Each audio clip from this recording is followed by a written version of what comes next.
ATF form 4473 and those required attachments. We get a lot of questions about this. We see a lot of different things attached to 4473s during our mock inspections. This is what's required to be attached to the 4473 upon filing.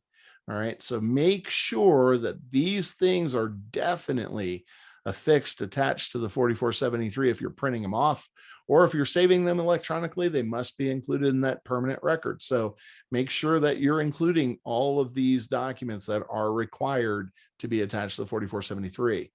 First thing, the ATF form 4473 continuation sheet. This is used when 4 or more firearms are sold to one individual in a single transfer. So you want to make sure that's attached. Did a mock inspection a couple of weeks ago, and the FFL was using page 1 of the 4473 to add additional firearms. That's a no-no. He had to go through and find all of his multiple sales, all of those sales transactions where there were multiple firearms sold, more than 3, and fix those and update that continuation sheet. So make sure you're utilizing the continuation sheet and make sure you're attaching it to the corresponding 4473. That ATF form 3310.4, that multiple sale of handguns, that's pistol or revolvers. All right, so pistol and or revolver, and this includes exchanges. So make sure that if you have a multiple sale handgun, pistol and or revolver, you are completing that 3310.4 and attaching it to the 4473 that corresponds to that multi-sale. Keep in mind that that multi-sale form has to be submitted to the ATF and the local jurisdiction, whatever law enforcement agency supports you, by the end of the business day that the multi-sale occurs. Not the next day, not at the end of the week, the same day that the multi-sale occurs. This is a citable violation. It's also one of the deadly sins. So be careful with that. For those of you that are on the southern border states, that is New Mexico, Arizona, California, and Texas, those are the only states. FFLs in those states must submit the ATF form 3310.12, multiple sale of rifle. If you don't know what that is, take a look at the back of it. It'll tell you exactly when you are supposed to turn that form in, okay? And if you are one of those southern border states, you must attach that to the 4473 and submit it by the end of the same business day that the multi-sale occurs. Of note, just in case, you FFL type 7s, if you are operating under a type 7, you are not required to submit the ATF form 3310.12. Keep that in mind. It's a unusual little nuance related to that form. Only type 1 and type 2 FFLs are required to submit that form. So keep that in mind. FFL type 7s, don't freak out if you haven't been doing it. Overturned appeal letter. That's if an individual is denied and they appeal that denial and win, they are going to get an overturned appeal letter from either NICS or the point of contact state. You're going to want to get that appeals management database identification number, the AMDID, notate it properly on the form and complete that transfer if you're allowed. In other words, if it's within 30 days of the original background check. Now, keep in mind, you can give a copy of the overturned appeal letter to the customer, a copy. You must maintain the original and attach it to the corresponding 4473. Don't give them back the form. You need to keep it. All right. Corrections post-transfer. Corrections post-transfer, you're to make a photocopy of the page where the error exists, and you should attach a copy of that correction to the original 4473. So you're going to make a photocopy of the page where the error exists, make the correction, and then you're going to attach that photocopied page to the corresponding 4473. The exception to the non-immigrant alien prohibition. Now, yes, there are a number of exceptions for that non-immigrant alien prohibition. So non-immigrant alien, somebody here on a work visa, student visa, etc., can purchase a firearm as long as they have a valid hunting license. The other exceptions are few and far between, and they're very rare. The most common that we see is that hunting license. It could be a hunting license issued in any state. It just has to be valid at the time of the background check and at the time of the transfer. Okay, so make sure that that hunting license is valid. Chances are they're going to have to get an annual hunting license because they are more than likely going to get delayed.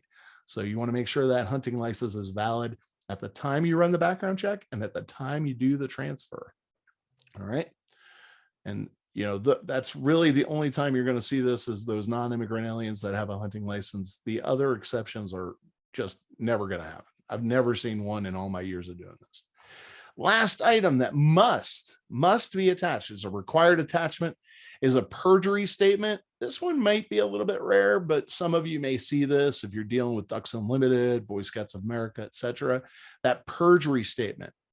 Anytime somebody is picking up a firearm for a company, organization, association, whatever the case may be, if they're picking up a firearm for an organization or entity, they need to complete a perjury statement stating that although, yes, I am the one filling out a 4473 and picking up this firearm, I am actually purchasing this firearm for organization or entity. So that'll be the last thing that is required to be attached to the ATF form 4473. Again, these are required attachments. Now, the last two may be a little bit less familiar to you all if you don't deal in those situations, but it may happen. So you just need to remember all of these different things that must be attached to the 4473. Again, that is all that is required. Everything else, put it in your buddy file. Make it a business record. Okay, so that way you have the ability to refer back to it if you need to for business purposes. One other item, don't attach that NICS status report to the 4473 or your point of contact state printout that you get back from them with regard to a background check. You keep those as business records in your buddy file. You keep those to the side in case you need to refer back to them, or God forbid you missed a character in the NTN number filling out 27B. You want to have the ability to go back to those, but you don't want all that paperwork attached to the 4473.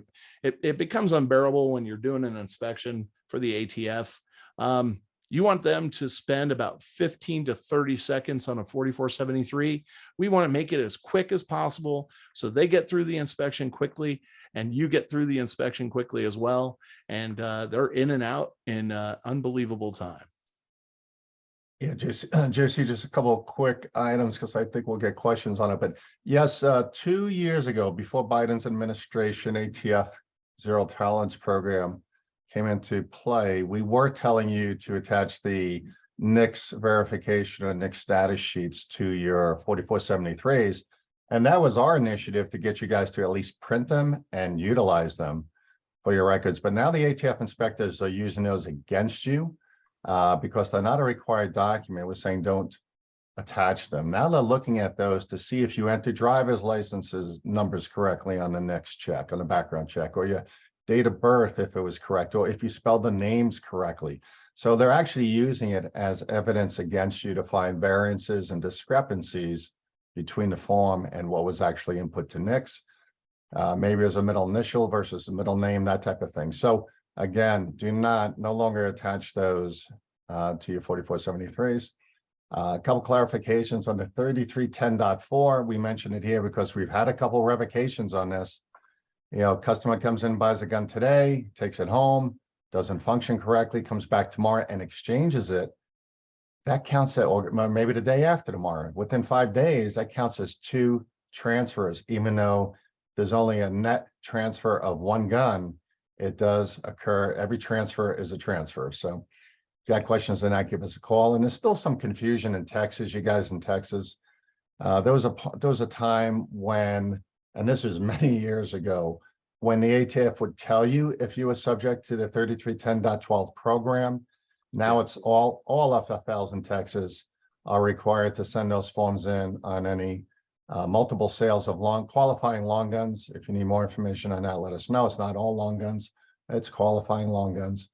But it's every FFL, not just if you've been notified by the ATF. Okay.